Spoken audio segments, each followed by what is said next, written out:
The classical music in the grand ballroom swelled, masking the frantic tremor in Lisa's voice.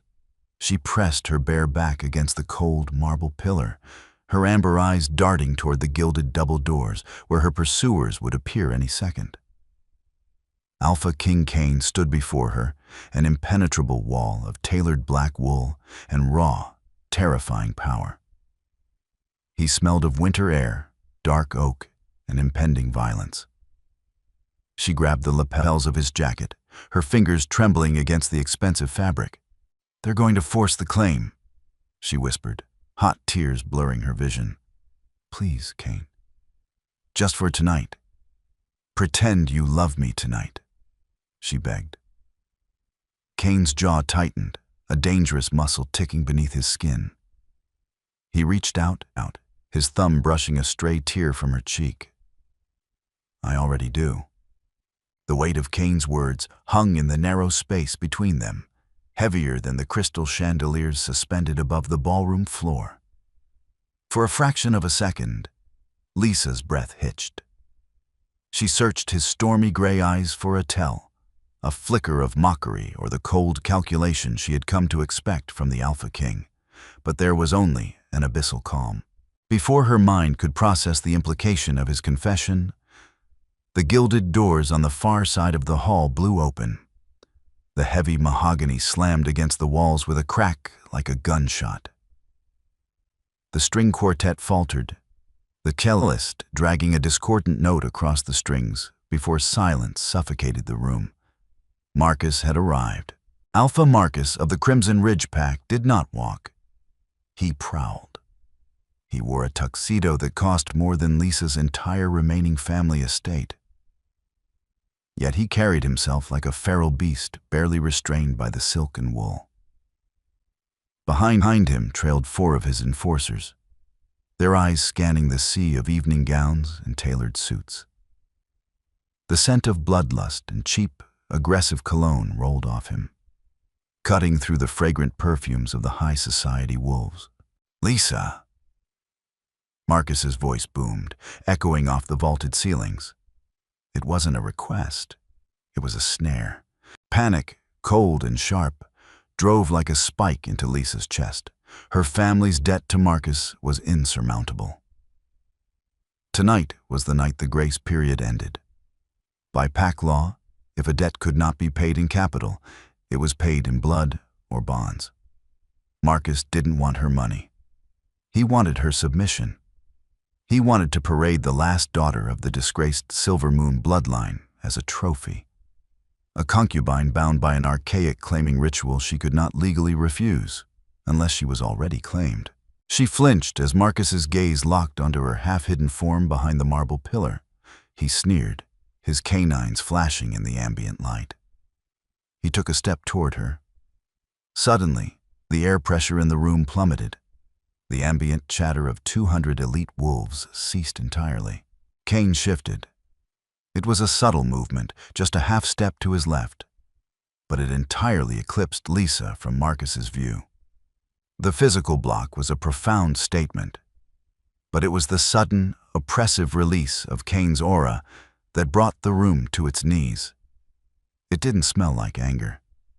It smelled like the dead of winter, ice, void, and absolute, unquestionable dominance. Several lesser wolves in the vicinity immediately dropped their gazes, their knees buckling as primal instinct overrode their civilized veneer. "Alpha Marcus." Cain's voice was dangerously soft. It didn't boom like Marcus's. It didn't need to. It slithered across the floor and wrapped around the throat of every person in the room. "You're interrupting my evening." Marcus stopped dead. The sneer faltered, replaced by a twitch of unease. Even an arrogant alpha knew better than to openly disrespect the king. "Your Majesty," Marcus ground out, dipping his head in a shallow, resentful bow. "My apologies. I am merely here to collect a debt. The girl hiding behind you belongs to me." "Belongs?" Cain repeated the word, as if tasting something foul. "By right of the ancient statutes, yes. Her father's debt is past due. Marcus took a tentative step forward, emboldened by the law. Step aside, Cain. With respect, this is pack business. Even the king must honor the old laws. Lisa squeezed her eyes shut. She tightened her grip on Cain's jacket, bracing for him to step away. She had asked him to pretend, but to openly defy a legal pack statute was to invite political chaos. Why would he risk his throne for a disgraced orphan? Cain reached down. His large, calloused hand covered Lisa's small, trembling fingers where they clutched his lapel. Slowly, deliberately, he unlaced her grip, only to lace his fingers through hers. He pulled her out from the shadow of the pillar and tucked her flush against his side. The heat of his body was a staggering contrast to the icy aura he projected. "I am well aware of the old laws, Marcus," Cain said smoothly, "which is why I know that a debt of capital cannot supersede a bond of mates." A collective gasp rippled through the ballroom.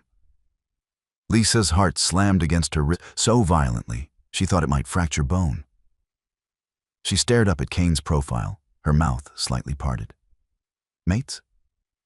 This was far beyond pretending to be a casual lover. Marcus paled.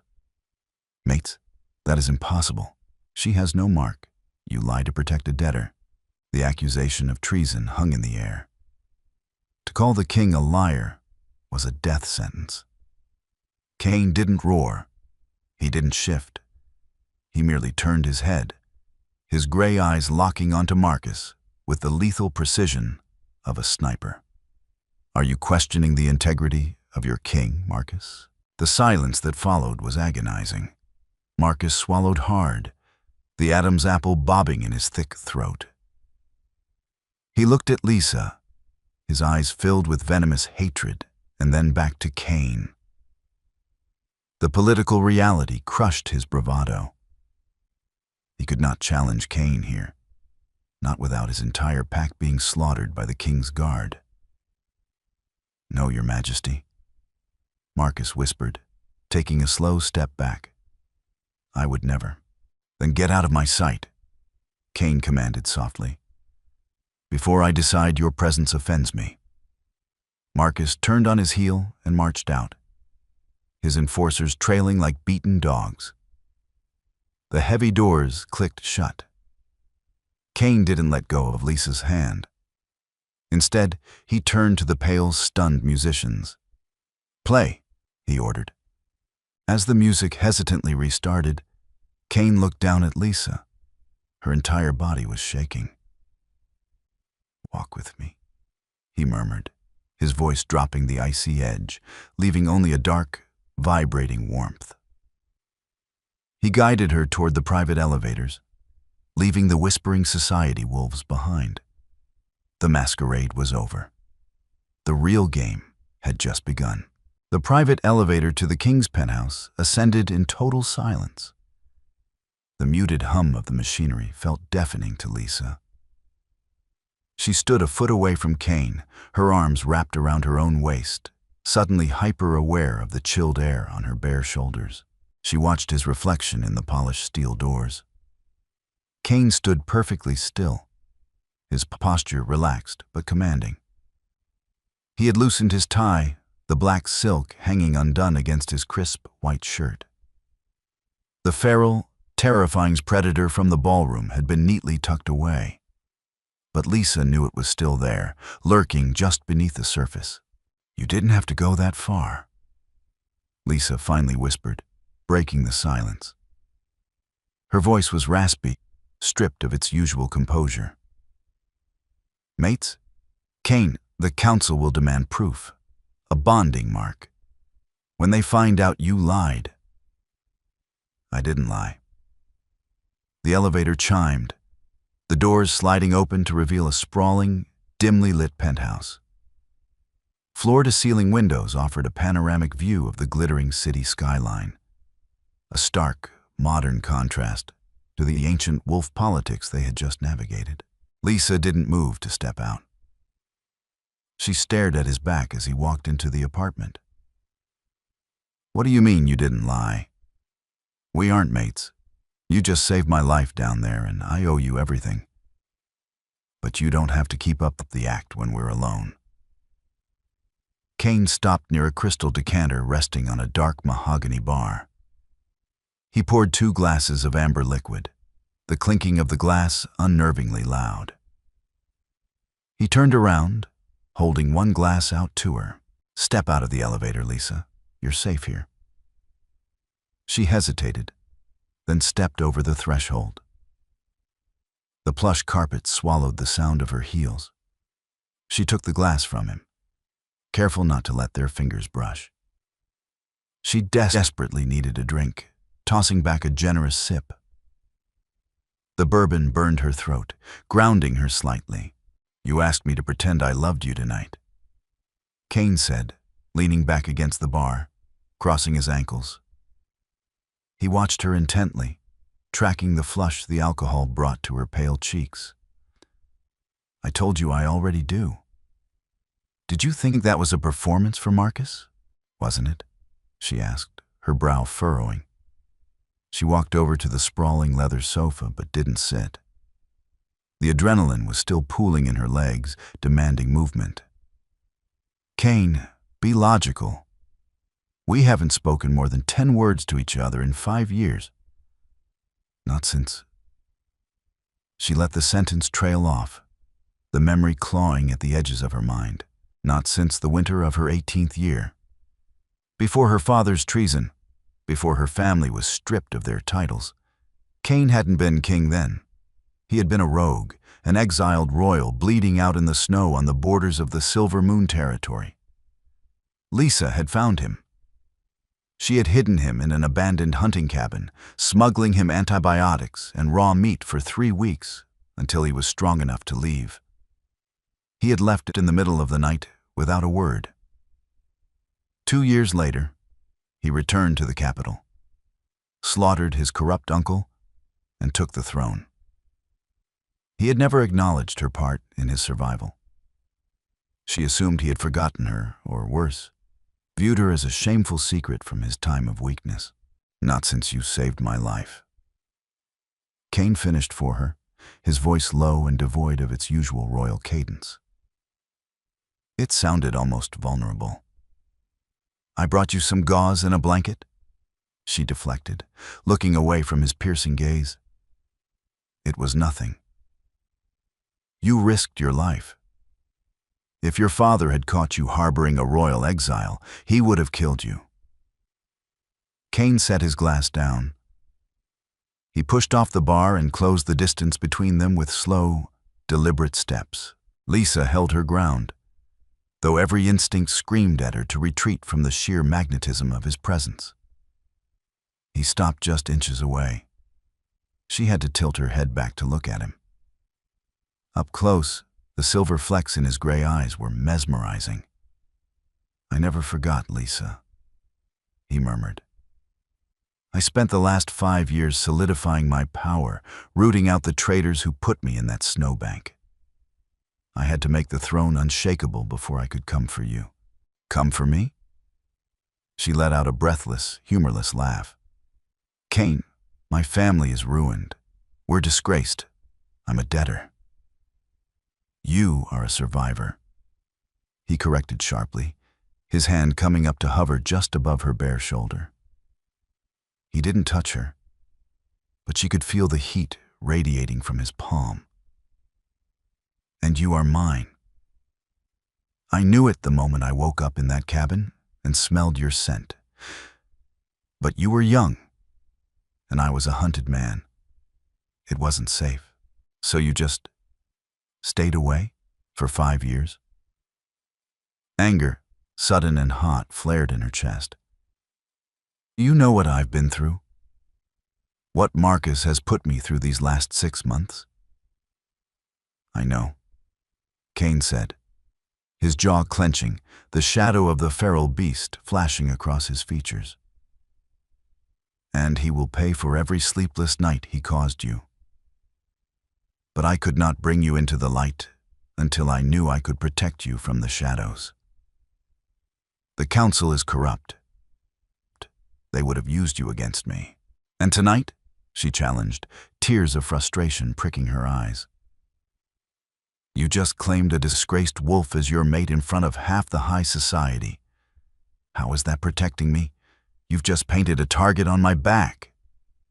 Cain finally closed the gap, his hand settling warmly on her shoulder, his thumb stroking the sensitive skin of her neck.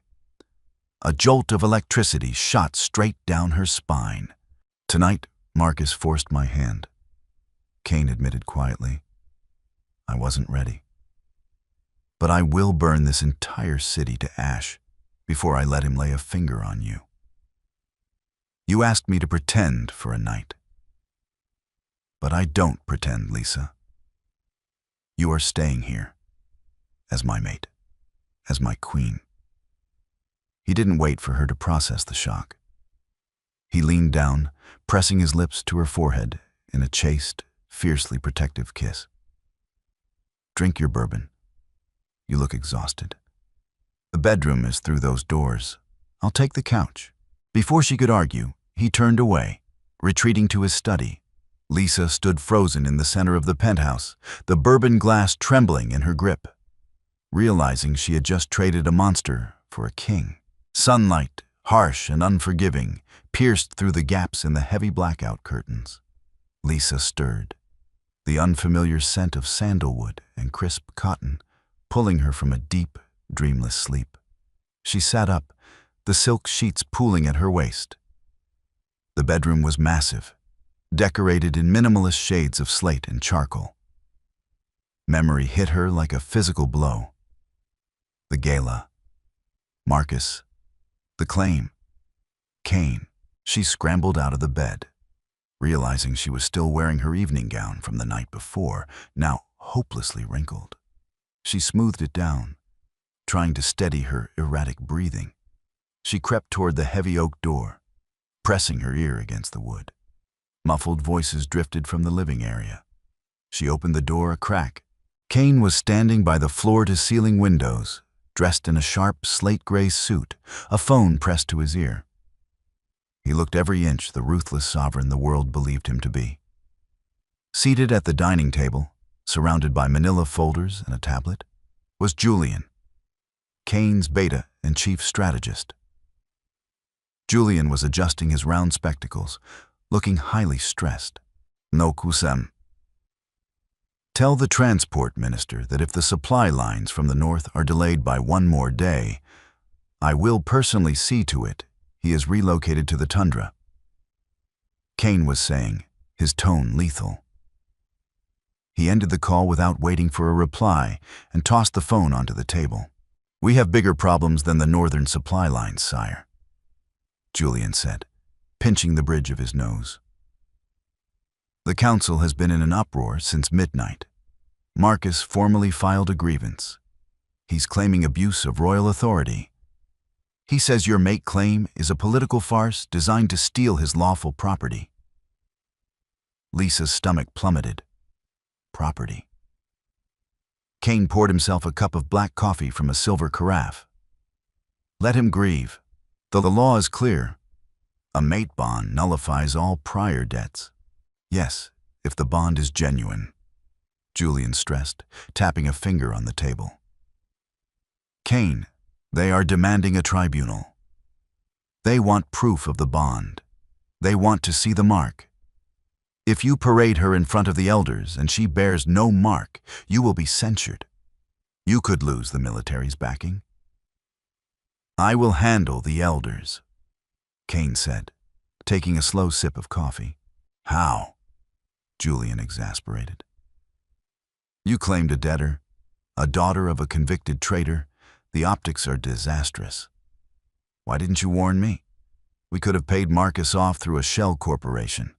We could have bought her debt quietly. Marcus wouldn't have sold it. He wanted to break her. Cain replied, his voice dropping an octave, a dark rumble vibrating in the room. And I do not buy what is already mine, Julian. Lisa held her breath. The absolute certainty in his voice sent a shiver down her spine. But Julian's words echoed loudly in her mind. No mark. Mates completed their bond by biting the crook of the neck, leaving a permanent crescent scar. She didn't have one. If Cain bit her without her absolute willing consent, and without the true metaphysical pull of the mate bond, it would just be a wound, not a mark. Unable to hide any longer, Lisa pushed the door open. Both men snapped their attention to her. Julian stood immediately, dipping his head respectfully, though his eyes held a wary skepticism. Cain's entire demeanor shifted. The cold, calculating king vanished. He set his coffee down and closed the distance between them, his eyes scanning her face for any signs of distress. "Did you sleep?" he asked, his voice gentle. "I did," she lied softly. She looked at Julian, then back to Cain. "I heard what he said about the tribunal." Cain shot Julian a withering look. "Julian was just leaving to manage the press." "Actually, Your Majesty, I needed your signature on—" "Leaving, Julian," Cain repeated, a clear order. Julian sighed, scooped up his tablet, and bowed. "My king, Lady Lisa." He hurried out, the heavy front door clicking shut behind him. Once they were alone, the vast penthouse felt suddenly intimate. Cain gestured toward the dining table. "I had breakfast brought up. You need to eat." "I can't eat, Cain," Lisa said, walking past him toward the table, her eyes scanning the scattered documents Julian had left behind. "They're going to demand proof. They're going to realize this is a sham to save me, and they'll strip you of your throne. You can't let them do this." "I won't let them do anything," Cain said calmly, pulling out a chair for her. "Sit." She ignored the chair. Her eyes caught on a thick, leather-bound folder near the edge of the table. A corner of a photograph was sticking out. It looked familiar. Frowning, she reached out and flipped the cover open. Her breath caught in her throat. Inside were dozens of photographs. Pictures of her at the bakery where she worked under the table. Pictures of her walking to her modest apartment. Financial records detailing Marcus's acquisition of her father's debt. Medical records, security logs. The dates on the documents stretched back years. "What is this?" she whispered, her hands trembling as she sifted through the intrusive, deeply personal surveillance. Cain stood frozen behind the chair. "I told you last night. I had to know you were safe until I could bring you into the light." "Safe?" She spun around, clutching the folder to her chest, feeling intensely violated. "You've been having me followed?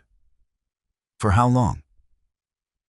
"Since the day I took the throne," Cain admitted, offering no apologies, only brutal honesty. "You watched Marcus buy my debt?" she asked, her voice breaking. "You watched him terrorize me for 6 months, threatening to force me into his bed, and you did nothing until last night." Cain's composure finally cracked. He closed the gap, towering over her, his hands gripping the back of the chair she refused to sit in. His knuckles were white. "Do you think I sat back and did nothing?" he snarled, the alpha finally slipping his leash. "Every time Marcus breathed in your direction, it took every ounce of my willpower not to rip his throat out. But the council suspected my attachment to you. Marcus was a pawn, Lisa. The elders allowed him to buy your debt to bait me. They wanted me to step out of line so they could legally depose me and take the throne." He reached out, his hand gently cupping her jaw, forcing her to look into his stormy eyes. "If I had intervened earlier, I would have lost the crown, and we both would have been executed for treason. I had to let the trap snap shut before I broke it. Last night, Marcus pushed the timeline. I couldn't wait any longer." Lisa stared at him, the horrifying reality of the political chessboard snapping into focus. She wasn't just a girl he saved. She was the absolute center of a war he had been silently fighting for years. "So, what happens now?" she asked, a tear finally escaping and tracing a hot path down her cheek. Kane's thumb wiped it away. His eyes darkened, fixing on the pulse beating rapidly at the base of her throat. "Now," Kane whispered, leaning in until his lips brushed her ear. "We give them the proof they want."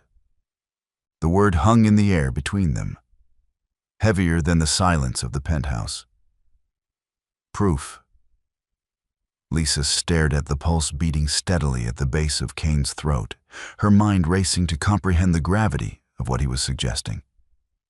In the world of wolves, a claiming mark was not merely a physical scar. It was a metaphysical tether.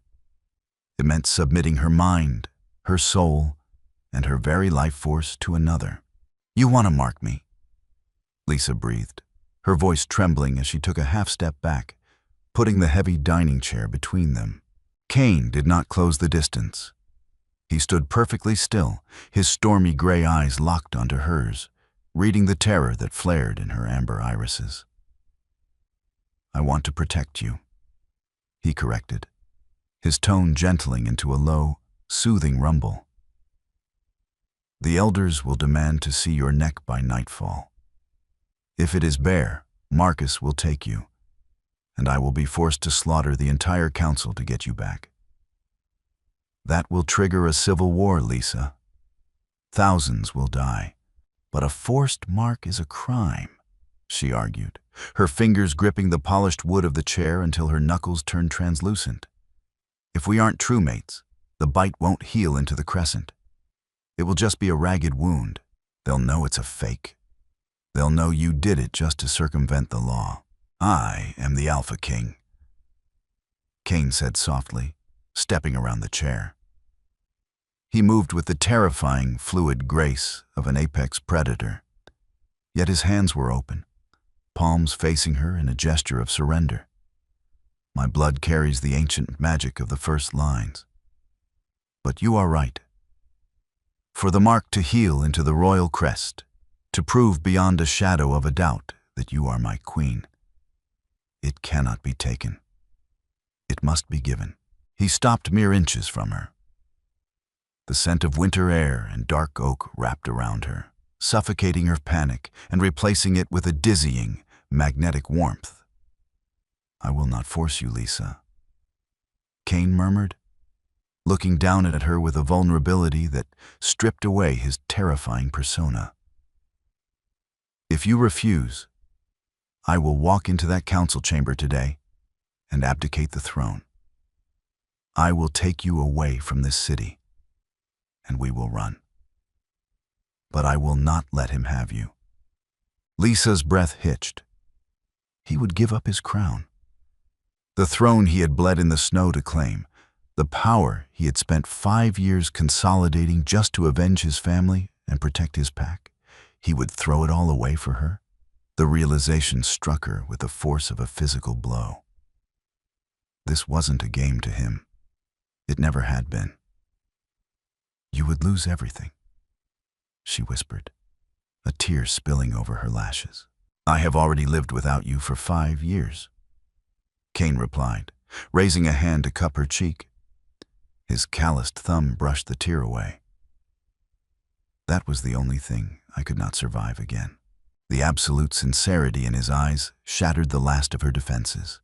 She had spent her entire adult life running, hiding, and shrinking herself to survive the debts of her father. She was exhausted. She looked at the man before her. A king who had watched over her from the shadows, a monster who turned gentle only for her. "Do it," she whispered, her voice barely audible over the roaring of her own heartbeat.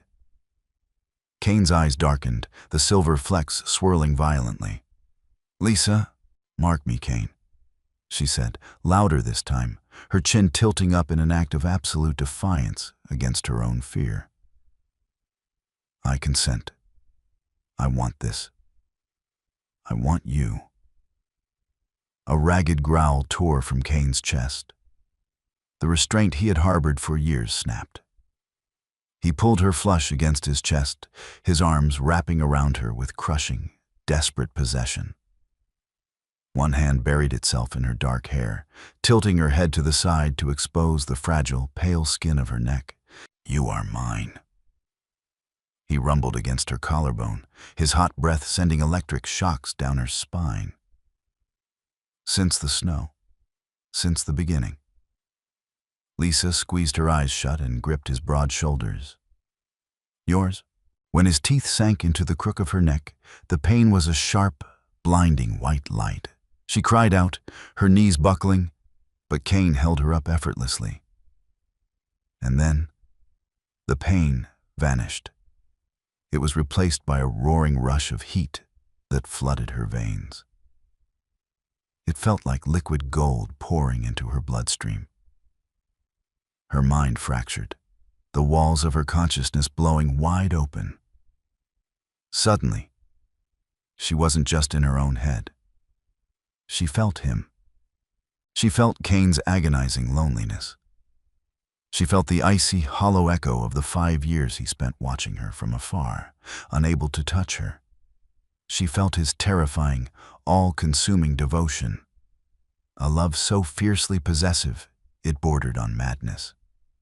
It wasn't a political maneuver. It was the purest, most undeniable truth of their souls snapping together like magnets in the dark.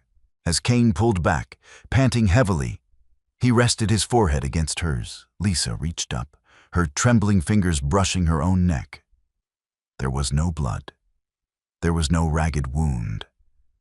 Beneath her fingertips, the skin was smooth, save for the raised, perfectly healed scar of a crescent moon intersected by a crown, the mark of the Alpha King. The High Council chambers were a testament to the archaic brutality of wolf politics, built into the bedrock beneath the city. The room was a vast amphitheater of cold, unyielding obsidian. Torches cast flickering, aggressive shadows against the walls, offering a stark contrast to the modern world above. Lisa stood in the center of the sunken floor, her chin held high. She wore a high-collared gown of deep emerald silk, chosen specifically by Julian to conceal her neck until the precise moment of revelation. The silk felt like armor, though her insides were vibrating with a terrifying mix of adrenaline and the echoing hum of Cain's emotions bleeding into her own mind through their new bond. Cain sat upon the raised dais at the head of the room. He did not look like a man fighting for his throne. He looked like a god waiting to pass judgment. His presence was absolute, his icy aura pressing down on the chests of everyone in the room. Seated in a semicircle around them were the 12 elders, and standing opposite Lisa, radiating smug confidence, was Alpha Marcus. "We are convened," Elder Thorn, a man with silver hair and a face carved from granite, announced, striking a heavy iron gavel against the stone podium, "to address the formal grievance filed by Alpha Marcus of the Crimson Ridge. The accusation is abuse of royal power and the theft of lawful property." Marcus stepped forward, bowing deeply to the elders, completely ignoring Cain. "Elders, the law is the bedrock of our society. The Silver Moon Pack fell to ruin through treason. Their debts were auctioned. I purchased them lawfully. By statute, when a debt of capital cannot be paid, it is paid in flesh. Lisa was mine to claim." He turned, sneering at Lisa. "But last night, our king decided the laws do not apply to him. He claimed her as a mate to void my legal contract. A convenient lie to steal a woman from a lesser alpha." Murmurs of agreement rippled through the gallery of observing nobility. The hostility was palpable. They wanted Cain to fall. They wanted the untouchable king to prove he was just as corrupt as the uncle he had overthrown. "Silence," Cain commanded softly. The single word cracked through the room like a physical whip. The murmurs died instantly. Cain leaned forward, resting his elbows on his knees, his eyes fixed on Marcus. "You accuse your king of perjury." "I ask only for proof, Your Majesty." Marcus replied, feigning humility, though a smirk played on his lips.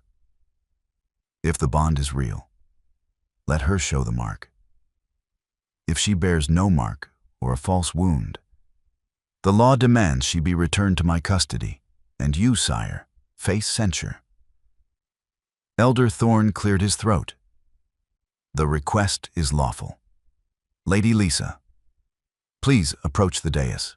Lisa took a breath, feeling the phantom pressure of Kane's hand reassuringly squeezing hers through their mental link. She walked forward, the emerald silk pooling around her feet as she stopped before the elders. She didn't look at Marcus. She kept her eyes on Kane, finding her anchor in the stormy gray of his gaze. "Lower your collar," Thorn instructed. Slowly, deliberately, Lisa reached up. Her fingers unfastened the single clasp at the nape of her neck. The silk collar fell away, exposing her throat and the curve of her shoulder. A collective gasp echoed through the cavernous room. The torches caught the raised, silver-white tissue of the scar. It was perfectly healed, radiating a faint, almost imperceptible, ethereal glow. The crescent moon, pierced by a jagged crown. It was flawless. It was undeniable.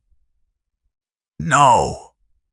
Marcus hissed, his smug facade shattering into a mask of pure horror. He stumbled backward, pointing a shaking finger at her neck. "It's a trick, a glamour. She had no mark yesterday. A true bond takes weeks to heal like that. A lesser bond takes weeks, Marcus." Kane rumbled, standing slowly from his throne.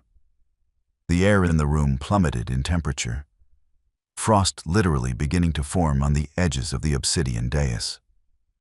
The bloodline of the first kings does not wait for time. The bond is true. She is my mate. She is your queen. The elders were silent, their eyes wide as they stared at the mark. Elder Thorn exchanged a frantic, panicked look with the others. This was not the outcome they had planned for. The mark is verified," Thorn stammered, banging his gavel to regain control of his own trembling hands. "The claim is absolute. The debt to Alpha Marcus is officially nullified." Marcus let out a feral roar, his eyes flashing wolf yellow as he lunged forward, blinded by rage and humiliation. "She is mine!" He didn't make it 2 steps. Kane vanished from the dais, moving faster than the eye could track. There was a sickening crack, and the entire room watched as Marcus was thrown violently backward, slamming into the stone wall. Kane stood where Marcus had just been, his fist clenched, his fangs fully descended. "Speak to my mate with disrespect again," Kane whispered, the sound carrying easily in the dead silence. "And I will tear your tongue from your throat and feed it to my hounds." Marcus slumped to the floor, coughing up blood, thoroughly broken. Kane turned back to the elders, his aura suffocating. "Are we finished here?" Thorn swallowed hard. He looked at Marcus, then at Lisa, and finally, a cold, desperate calculation settled in his eyes. "The matter of the debt is settled, sire. But a new matter arises." Kane's eyes narrowed. "Tread carefully, Thorn. The law is the law," Thorn said, standing up, regaining a sliver of his authority. "She bears the royal mark, but she also bears the blood of a convicted traitor. Her father sold military secrets to the rogues. By ancient decree, no traitor's blood may sit upon the throne. If you keep her as your mate, Kane, she cannot be queen. Her assets remain forfeit to the crown, and she must be exiled to the outer territories." The victory in the room instantly curdled into ice. The trap hadn't broken, it had only changed shape. The ride back to the penthouse was suffocating. Kane sat in the corner of the armored town car, staring out of the tinted window at the blurring city lights. The frost that had coated the council chambers seemed to have followed him, clinging to the tailored wool of his suit. Lisa sat next to him, her fingers lightly touching the mark on her neck, trying to process the whiplash of her new reality. She was free of Marcus, but she was now an exile. I will dismantle the council. Cain finally broke the silence, his voice a lethal, deadpan promise. Thorn will be the first. I will drag him from his bed tonight and execute him for treason. The rest will fall in line. Cain, no, Lisa said, turning to him, alarm spiking in her chest. Julian said you need the elders to maintain the support of the military. If you start executing them without cause, you'll be a tyrant. They'll rebel. Now they threatened my mate, Cain snarled, turning to face her. His eyes were wide, feral, and utterly desperate. That is cause enough. I will not let them banish you to the wastelands, Lisa. I didn't wait 5 years to put you in a cabin again. I'm not asking you to, Lisa replied, her voice remarkably steady. She was surprised by her own calmness. The panic that used to dictate her life had vanished the moment the bond snapped into place. She felt his power coursing beneath her skin, bolstering her own resolve. Thorn said the law applies because my father was a convicted traitor. But what if he wasn't? Cain blinked, the murderous rage stalling for a fraction of a second. Lisa, I read the tribunal files from 5 years ago. They found rogue gold in your father's vaults. They intercepted communications bearing his seal. I know what they found, Lisa said, sliding closer to him, reaching out to take his large, tense hand in hers. But think about it, Cain. Why would my father, one of the wealthiest alphas in the territory, risk everything for a handful of rogue gold? He loved the pack. He loved our family. It never made sense. Men do foolish things for power, Cain said gently, not wanting to crush her hope, but refusing to lie to her. Or men are framed by those who want their power, Lisa countered, her amber eyes flashing. She squeezed his hand. When we get back to the penthouse, I want to see the files you collected on me. The surveillance, Julian's documents. An hour later, the dining table in the penthouse was covered in a sea of paper. Julian had been summoned, looking exhausted and thoroughly terrified by the political disaster of the tribunal. But he dutifully pulled the archived records of the Silver Moon Pack's downfall. Lisa stood over the table, scanning the financial ledgers and the witness testimonies. Marcus, she murmured, tracing a finger over a faded document. Marcus bought my father's debt for pennies on the dollar after the estate was seized. It was a standard auction for disgraced assets, Julian noted, pushing his glasses up his nose. He bid the highest. He was the only bidder, Lisa corrected, pulling another sheet from a separate pile. Look at the dates. Marcus's pack, the Crimson Ridge, was practically bankrupt 5 years ago. But suddenly, 3 weeks before my father's arrest, Marcus acquires a massive influx of unmarked capital. Enough to buy out the local magistrates, enough to pay off witnesses. Cain stepped up behind her, looking over her shoulder at the documents. The warmth of his chest against her back was distracting, but it anchored her racing mind. You think Marcus framed your father to steal the Silver Moon territory? I think Marcus was a puppet, Lisa said quietly, a chilling realization washing over her. She turned around to face Cain. Who benefits if my father falls? Marcus gets rich and I become a pawn. Cain's eyes darkened as the pieces of the puzzle slammed together. The elders. Your father was a reformist. He wanted to dissolve the council and give the power back to the regional alphas. Thorn saw him as a threat. Exactly, Lisa breathed. They used Marcus to plant the gold and forge the communications. They ruined my family to protect their own seats. And now, they're using my father's treason to keep me off the throne. Because they know if I sit beside you, I'll finish what my father started. Julian dragged a hand down his face, looking horrified. It's a brilliant theory, Lady Lisa. But it is just a theory. The gold was real. The letters were real. Unless you have absolute proof that Marcus planted them on Thorn's orders, the conviction stands, and your exile is lawful. Lisa closed her eyes, forcing her mind back to the nightmare of her 18th year. The screaming, the enforcers breaking down the doors of the estate. Her father, bloodied and restrained, looking at her with desperate, frantic eyes. The ledger, Lisa. Protect the black ledger. It's in the walls. Her eyes snapped open. There is proof. My father kept a shadow ledger. He was investigating Thorn long before they arrested him. He told me it was hidden in the walls of the estate. The Silver Moon estate was burned to the ground, Kane stated, his voice tight. The ruins have been abandoned for years. The main house burned, Lisa corrected, a fierce, determined fire igniting in her chest. But the underground vault didn't. I know where it is. If the ledger is still there, it will prove Thorn orchestrated the entire thing. Julian looked at Kane, alarmed.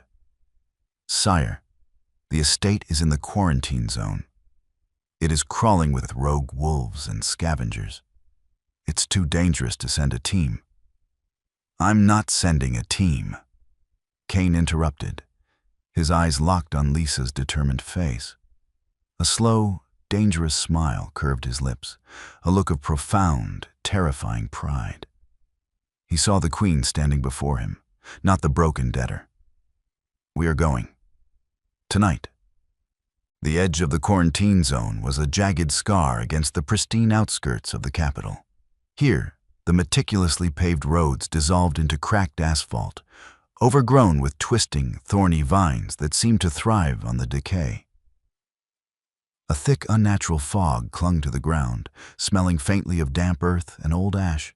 Kane killed the headlights of the matte black SUV long before they reached the perimeter fence. He drove entirely by moonlight and muscle memory, navigating the desolate landscape with a predatory silence. Lisa sat in the passenger seat, dressed in dark tactical gear Julian had hastily procured. Her heart hammered against her ribs in a frantic, irregular rhythm. She could feel Kane's focused intensity rolling off him in waves through their new bond. It was a comforting, solid pressure against her own anxiety. The perimeter patrols change in 4 minutes, Kane murmured, putting the vehicle in park behind the rusted shell of an old transport truck. He turned to her, his gray eyes catching the pale moonlight. Once we are inside the perimeter, we cannot use scent masking. The rogues who squat in these ruins track by synthetic smells. We have to rely on my aura to keep them at bay. Will it be enough? Lisa asked, her voice hushed. Kane reached out, his gloved fingers tracing the line of her jaw. I am the king, Lisa. They will feel me coming, and they will run. He stepped out of the vehicle, the door clicking shut with barely a whisper. Lisa followed, her boots crunching softly on the gravel. Kane led her to a breach in the high, chain-link fence, prying the rusted wire apart just enough for them to slip through. The moment they crossed the threshold into the Silver Moon territory, the air changed. It was heavier, laced with the ghosts of a prosperous past. Lisa's breath hitched as the skeletal remains of the estate came into view. The main house, once a sprawling architectural marvel of glass and white cedar, was now a blackened, collapsed ruin. The massive oak tree her father had planted when she was born was split down the middle, a charred monument to the night everything burned. A profound, suffocating grief threatened to swallow her. Her steps slowed, her chest tightening until she could barely draw breath. She stopped, staring at the ash-covered steps where the enforcers had dragged her father away. Suddenly, a warm, calloused hand enveloped hers. Cain didn't speak. He didn't offer empty platitudes. He simply stood beside her, anchoring her to the present, absorbing her sorrow through the tether of their bond. The agonizing spike of panic in her chest slowly leveled out, replaced by his steady, unyielding strength. "The vault," Cain prompted gently, his voice a low rumble. "Where is the entrance?" Lisa blinked, forcing her focus away from the main house. She turned toward what used to be the sprawling botanical gardens. "The greenhouse," she whispered. "My father built a reinforced root cellar beneath it. When I was 16, he showed me how it connected to the primary vault." They moved swiftly through the shadows. The silence of the ruins was deceptive. Every snapped twig and rustling leaf sounded like a gunshot to Lisa. But Cain moved with a terrifying grace, his senses expanded. Several times, Lisa felt the distinct, prickling sensation of being watched. She caught flashes of glowing yellow eyes in the distant tree line, scavengers and rogues. But every time they drew near, Cain would let a fraction of his alpha aura flare. It was invisible, but the effect was immediate. The glowing eyes would vanish, accompanied by the sounds of frantic scrambling as the lesser wolves fled from the apex predator in their midst. They reached the skeletal remains of the greenhouse. The glass ceiling had shattered long ago, leaving only bent iron frames clawing at the night sky. Lisa navigated the overgrown weeds to the center of the structure, kneeling beside a heavy stone planter. "Help me move this," she instructed. Cain crouched beside her. With a singular, effortless heave, he shoved the massive stone structure aside, revealing a heavy steel grate flush with the dirt. The metal was rusted, the locking mechanism jammed with years of debris. Cain didn't bother looking for a key. He gripped the iron bars, the muscles in his back bunching under his tactical shirt. With a sharp exhale, he tore the grate from its hinges, the rusted metal screeching in protest. Below lay a pitch-black descent into the earth. Cain pulled a high-powered tactical flashlight from his belt, the beam cutting through the darkness to reveal a narrow spiral staircase. "Stay close," Cain ordered, stepping into the void. Lisa followed, the smell of damp concrete and stagnant air enveloping them. As they descended, the noise of the outside world faded completely, leaving only the sound of their breathing and the heavy, undeniable truth that they were walking into a trap set 5 years ago. The underground corridor was a time capsule. Untouched by the fires above, the reinforced concrete walls were pristine, lined with extinguished emergency lights. Cain's flashlight swept over the heavy, circular vault door at the end of the hall. It was a bank-grade mechanism, meant to withstand a siege. "It requires a biometric scan," Cain noted, studying the dead panel beside the door. "The power grid here has been dead for half a decade. I can try to pry the locking pins, but it will take time and it will make noise." "We don't need power," Lisa said, stepping past him. The closer she got to the vault, the more the memories of her father sharpened.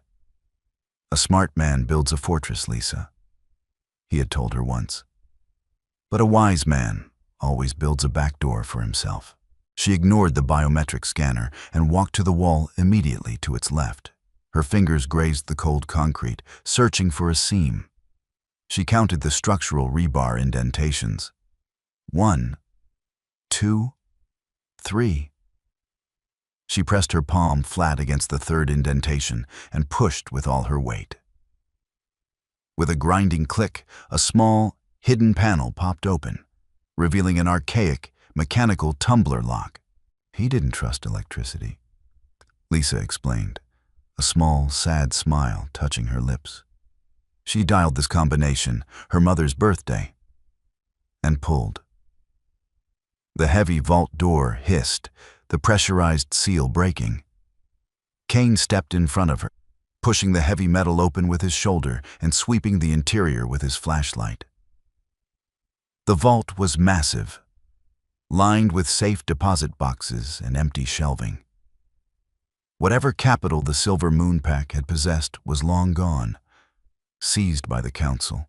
But Lisa wasn't looking for gold. She walked to the center of the room, staring at the intricate mosaic tiled into the floor. The crest of the silver moon. The center tile, she pointed. Kane knelt, using a combat knife from his boot to wedge beneath the marble crest. He pried it up. Beneath the stone lay a hollow cavity containing a single, leather-bound book wrapped in oilcloth. Lisa fell to her knees, her hands shaking as she pulled the book free. She unwrapped the cloth, revealing a worn black ledger. She flipped it open. Her father's precise, elegant handwriting filled the pages. It wasn't just financial records. It was a diary of an investigation. "Look," she breathed, tracing a column of numbers. Off-book transfers from the High Council's treasury to dummy corporations owned by Marcus. Dates perfectly aligning with Marcus's sudden rise to power. Kane leaned over her, his flashlight illuminating the pages. And here, transcripts of intercepted communications between Thorn and the rogue factions. Thorn was supplying them with military schedules in exchange for a cut of their raids. Your father had it all. He was going to expose them, Lisa whispered, a tear dropping onto the parchment. He was going to bring it to the king, your uncle. But Thorn found out. My uncle likely knew and approved, Kane corrected darkly. Which is why Thorn moved to silence your father before he could make it public. They had it. The absolute, undeniable proof of Thorn's treason. Suddenly, Kane's posture went rigid. The beam of the flashlight jerked away from the book, sweeping toward the vault door. A low feral growl vibrated in Kane's chest, a sound so primal it made Lisa's teeth ache. "Kane, we have company," he hissed, standing up and pulling Lisa behind him. Footsteps echoed down the concrete corridor. Not the frantic scrambling of scavengers, but the heavy, synchronized march of trained killers. Well, a voice sneered from the darkness of the hallway. 3 figures stepped into the beam of Kane's flashlight. They wore the silver-trimmed cloaks of the High Council enforcers. The man in the center held a heavy, silenced submachine gun. "Elder Thorn sends his regards, Your Majesty," the lead enforcer mocked. He suspected the girl might try to find a ghost from the past. He ordered us to ensure that neither of you leaves this quarantine zone. "You are enforcers of the crown," Kane warned, his voice deadly calm, though his aura was expanding rapidly, filling the small vault with crushing, icy pressure. "If you raise that weapon against your king, your entire bloodlines will be erased. The king is dead," the enforcer replied, leveling the barrel at Kane's chest. "Killed by rogues in the ruins. A tragic loss for the kingdom." He pulled the trigger. Kane didn't flinch. Moving with a speed that defied physics, he violently shoved Lisa to the floor, throwing his own body over hers. The suppressed gunfire chipped the concrete, but 2 rounds found their mark. Kane let out a sharp grunt as the bullets bit into his shoulder and side. "Kane!" Lisa screamed, the pain in his body echoing violently through their bond, a sharp, burning agony that blinded her. But the King of Wolves was not a man easily put down by bullets. The injury didn't slow him. It merely unlocked the cage. Kane launched himself off the floor, crossing the vault in a fraction of a second. He hit the lead enforcer with the force of a freight train, The gun clattered away as Kane hoisted the man by the throat and slammed him against the steel vault door, the sickening crunch of bone echoing in the small space. The other two enforcers drew blades, lunging at him. Kane fought with a brutal, terrifying efficiency. He didn't use a weapon. He used his bare hands.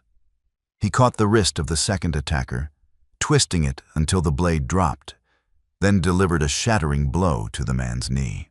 Lisa scrambled back, clutching the black ledger to her chest, watching in horrified awe as the elegant, tailored king became a savage force of nature. Within 30 seconds, all three enforcers lay broken and unconscious on the concrete floor. Kane stood breathing heavily, blood seeping through his dark, tactical shirt.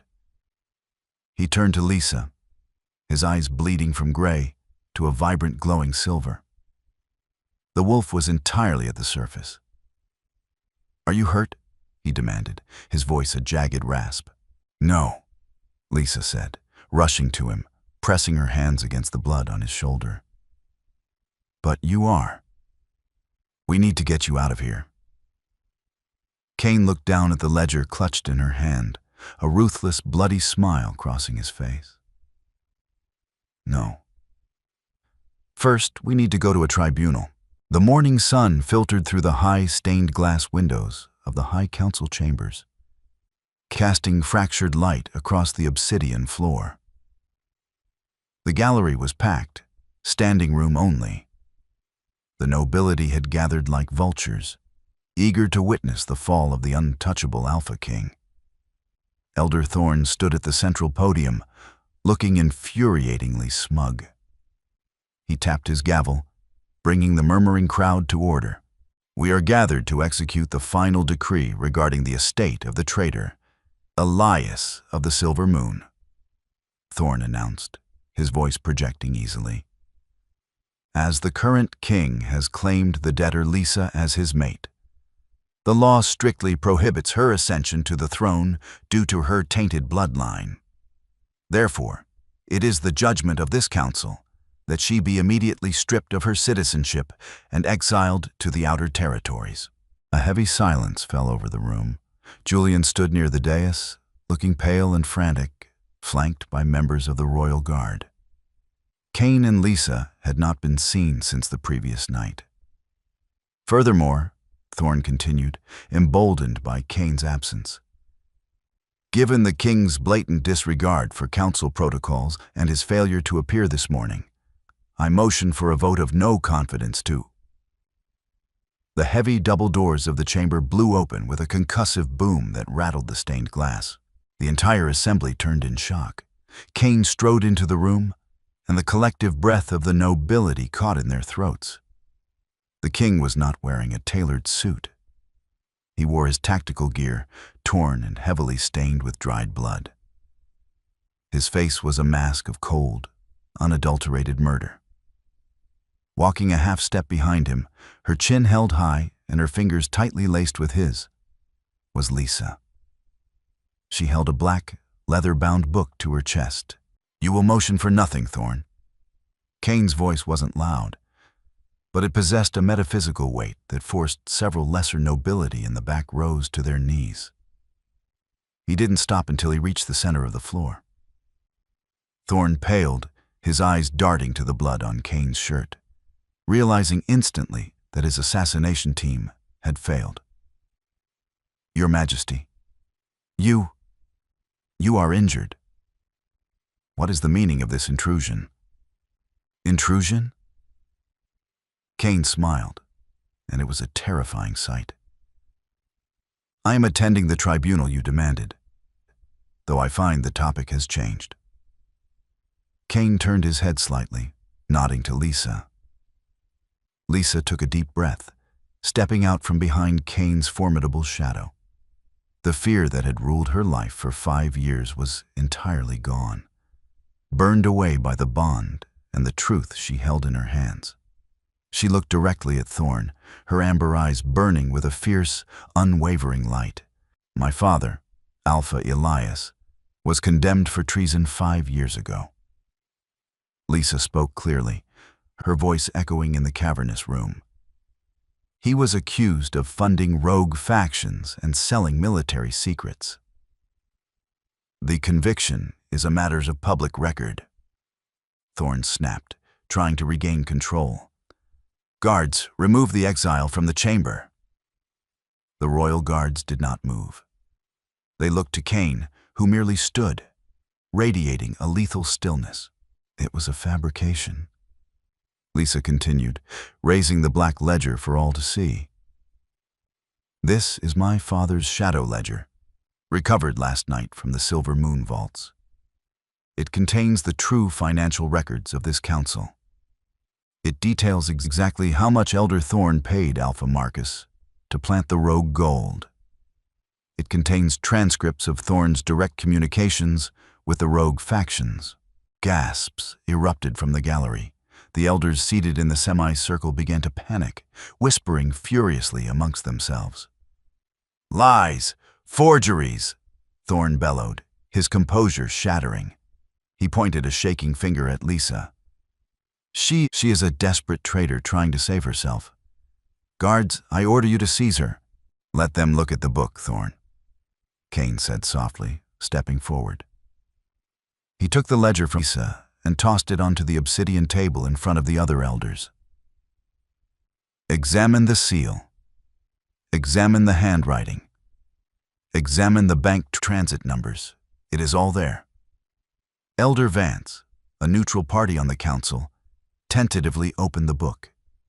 His eyes widened as he read the first page. He flipped further, his face draining of color. He looked up at Thorn, pure disgust in his eyes.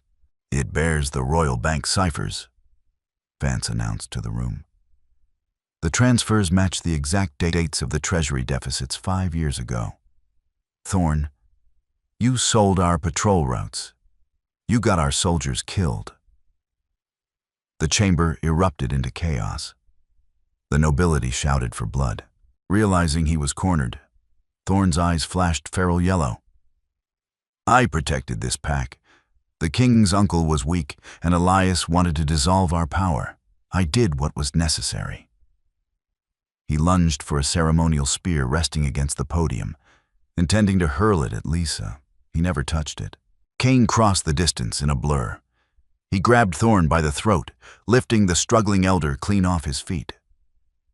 The oppressive, icy aura of the Alpha King exploded outward, cracking the stone beneath Cain's boots. You framed an innocent man, Cain growled, his silver eyes blazing. You destroyed my mate's family. And last night, you sent assassins to kill your king. Cain threw Thorn to the floor at the feet of the royal guard. Arrest him for high treason. Throw him in the deepest cell we have. I will deal with him personally at dusk. The guards immediately hauled the screaming, broken elder away. The chamber fell into a stunned, heavy silence. Cain slowly turned back to the room. He wiped a streak of blood from his jaw and walked back to where Lisa stood. He didn't address the council. He didn't address the nobility. He dropped to one knee before Lisa, bowing his head in front of the entire kingdom. The debt of the Silver Moon is cleared, Cain declared, his voice ringing with absolute finality. The honor of your house is restored. Lisa's hands shook as she reached down, gently touching the healing bullet wound on his shoulder. Tears of profound relief and overwhelming love spilled down her cheeks. Get up, Cain, she whispered. Cain stood, his stormy gray eyes locking onto hers, softening into something devastatingly tender. He reached out, pulling her flush against his chest, right there in the center of the High Council. I told you, he murmured against her lips, ignoring the hundreds of watching eyes. I don't pretend, Lisa. You are my queen. When he kissed her, it was a promise sealed in blood and truth, a tether that would never be broken. The masquerade was finally over, and the king had claimed his crown. Thank you for reading the complete story of Pretend You Love Me tonight, she begged. The Alpha King said, I already do. The journey from a high-stakes masquerade to the dangerous ruins of the quarantine zone was designed to build an intense, cinematic romance fueled by loyalty and hidden truths. I aimed to ensure Kane and Lisa's bond felt earned through their shared history and mutual protection. If you enjoyed the drama, the twists, and this fierce Alpha King romance, please don't forget to like, share, and subscribe for more original, cinematic fiction. I'd love to hear your favorite moment in the comments.